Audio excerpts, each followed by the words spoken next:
গুৱাহাটী বিশ্ববিদ্যালয়ৰ আজব কাণ্ড বিশ্ববিদ্যালয়ৰ উপাচাৰ্য কৰ্তৃপক্ষই অব্যাহতি দিয়া পৰীক্ষা নিয়ন্ত্ৰক কন্দৰ্প কুমাৰ শৰ্মাই বৰ্তমানো পালন কৰি আছে নিয়ন্ত্ৰকৰ দায়িত্ব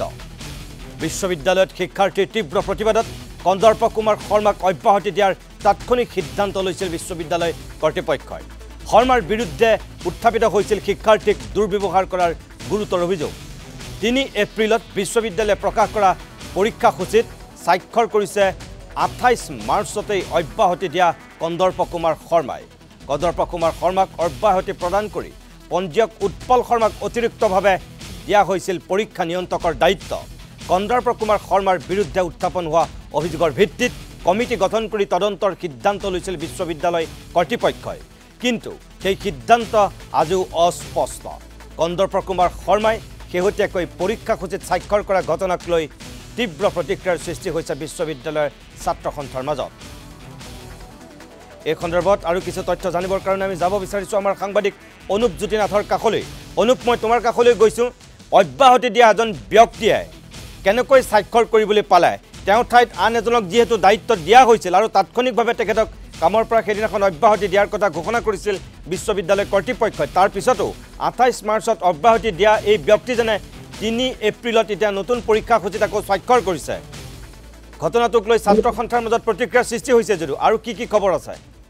নিশ্চয়কৈ আসলতে এক আজব ঘটনা বুলি ক'ব লাগিব কিয়নো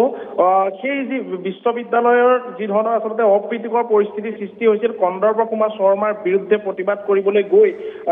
যিগৰাকী উপাচাৰ্য ননীগোপাল মহন্তৰ বাসগৃহত চৰকাৰী বাসগৃহত যি ধৰণৰ অপ্ৰীতিকৰ পৰিৱেশৰ সূচনা হৈছিল তাৰ পাছতেই বাতৰি সংগ্ৰহৰ বাবে বিশ্ববিদ্যালয়লৈ গৈছিলোঁ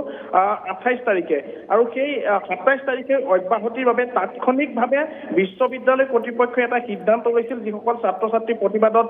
বহিছিল তেওঁলোকৰ সৈতে মিলিত হৈ গতিকে এই যি আসলতে সিদ্ধান্ত ললে বিশ্ববিদ্যালয় কৰ্তৃপক্ষই তাৎক্ষণিকভাৱে তেওঁক অব্যাহতি প্ৰদান কৰা হ'ল আৰু তাৰ বিপৰীতে উৎপল শৰ্মা যিগৰাকী পঞ্জীয়কে পৰীক্ষা নিয়ন্ত্ৰকৰ দায়িত্ব পালন কৰিব বুলি যিগৰাকী উপাচাৰ্য তেওঁ উল্লেখ কৰিলে বা বিশ্ববিদ্যালয়ে এখন যি জাননী সেই জাননী প্ৰকাশ কৰিলে কিন্তু তাৰ পিছত দেখা পোৱা গ'ল যে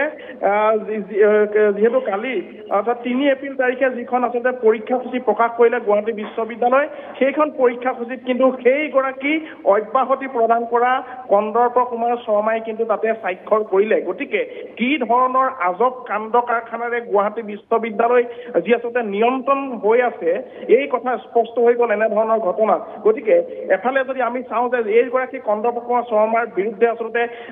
বিভিন্ন ধৰণৰ অভিযোগ আছিল যে ছাত্ৰ-ছাত্ৰীক দুৰ্ব্যৱহাৰ কৰা কোনো ধৰণৰ যদি অসুবিধাৰ কথা যদি তেওঁ কাষলে লৈ যোৱা হৈছিল ছাত্ৰ-ছাত্ৰীসকলে সেই বিৰুদ্ধে কিন্তু কোনো ধৰণৰ সহযোগিতা তেওঁ প্ৰদান কৰা নাছিল গতিকে এনেবোৰ যি আচলতে গভীৰ তেওঁৰ বিৰুদ্ধে অভিযোগ উত্থাপন হৈছিল সেই গভীৰ অভিযোগসমূহ আলোচনা কৰাৰ বাবে এখন কমিটি গঠন কৰি দিয়াৰ সিদ্ধান্ত লৈছিল সেইদিনা অব্যাহতি প্ৰদান কৰা হৈছিল গতিকে সেই যিখন কমিটি সেই কমিটিয়ে যোৱা সোমবাৰৰ পৰা অৰ্থাৎ কেইদিনমান পূৰ্বৰ পৰা এসপ্তাহ জোৰা তেওঁলোকে তদন্ত কৰিব আৰু তদন্তৰ পাছত যি আচলতে প্ৰতিবেদন প্ৰস্তুত হ'ব সেই প্ৰতিবেদনৰ পাছত উপাচাৰ্যই উল্লেখ কৰিছিল যে তেওঁক অব্যাহতি দিয়া বা তেওঁক পুনৰ কৰ্মত নিয়োজিত কৰা হ'ব নে তেওঁক নিলম্বন কৰা হ'ব এই বিষয়টো তেওঁলোকে আলোচনা কৰিব গতিকে যিগৰাকী বিষয়াক নিলম্বন কৰাৰ এটা প্ৰশ্ন উত্থাপন হৈছিল বা তদন্তৰ পাছত যদি নিলম্বন কৰাৰ সিদ্ধান্ত লয় তেন্তে তেওঁক নিলম্বন কৰাৰ সিদ্ধান্ত ল'লেহেঁতেন কিন্তু সেইগৰাকী নিলম্বনৰ কথা অহাৰ পাছতো অব্যাহতি প্ৰদান কৰা যিগৰাকী বিষয়া সেই বিষয়াগৰাকীয়েও যে যোৱাকালি অৰ্থাৎ 3 এপ্ৰিল তাৰিখেও যে স্বাক্ষৰ কৰিছে সেয়া আচলতে কেনেধৰণৰ কথা হৈ পৰিছে তাক লৈ আচলতে যথেষ্ট চাঞ্চল্য সৃষ্টি কৰিবলগীয়া এটা বিষয় এইখনতে মই আৰু এটা কথা উল্লেখ কৰোঁ যে যিগৰাকী কন্দৰ্প কুমাৰ শৰ্মা সেই কন্দৰ্প কুমাৰ শৰ্মাক আচলতে নিলম্বনৰ এটা দাবী উত্থাপন কৰিছিল যিদিনাখন প্ৰতিবাদ সাব্যস্ত কৰিছিল সেইদিনাখনে কিন্তু এটা কথা আমি গম পালোঁ যে যিহেতু উপাচাৰ্যগৰাকীৰ ওচৰলৈ গৈছিলোঁ তেওঁ মন্তব্য আমি লোৱাৰ এটা চেষ্টা কৰিছিলোঁ গতিকে সেই দিনাখন দেখা পোৱা গৈছিল যে উপাচাৰ্যগৰাকীয়ে আমাক উল্লেখ কৰিছিল যে তেওঁৰ কন্দৰ্প কুমাৰ শৰ্মাৰ বিৰুদ্ধে আমি যি ধৰণৰ ব্যৱস্থা ল'ম বা তেওঁৰ ওপৰত যি তদন্ত সেই তদন্ত কমিটিয়ে যি ধৰণৰ প্ৰতিবেদন দাখিল কৰিব সেই সেই প্ৰতিবেদনৰ পাছতহে তেওঁক নিলম্বন কৰা হ'বনে নে পুনৰ তেওঁক কৰ্মত নিয়োজিত কৰা হ'ব সেই বিষয়ে তেওঁ স্পষ্ট কৰিম বুলি কৈছিল কিন্তু 7 দিনৰ সময় লৈছিল কিন্তু 7 দিন সম্পূৰ্ণ নহ'লে তেওঁ অব্যাহতি দিয়া হৈছিল যিগৰাকী পঞ্জীয়ক তেওঁক এডিচনেলভাৱে দায়িত্ব দিয়া হৈছিল পৰীক্ষা নিয়ন্ত্ৰকৰ কিন্তু এনে সময়তে অৰ্থাৎ 2 দিন পাছতেই অৰ্থাৎ 3 এপ্ৰিল তাৰিখে কিন্তু তেওঁ স্বাক্ষৰ কৰিলে গতিকে এই গোটেই বিষয়টো অস্পষ্ট আৰু এটা দুখৰ বুলি ক'ব লাগিব ধন্যবাদ জনাইছো অনুপ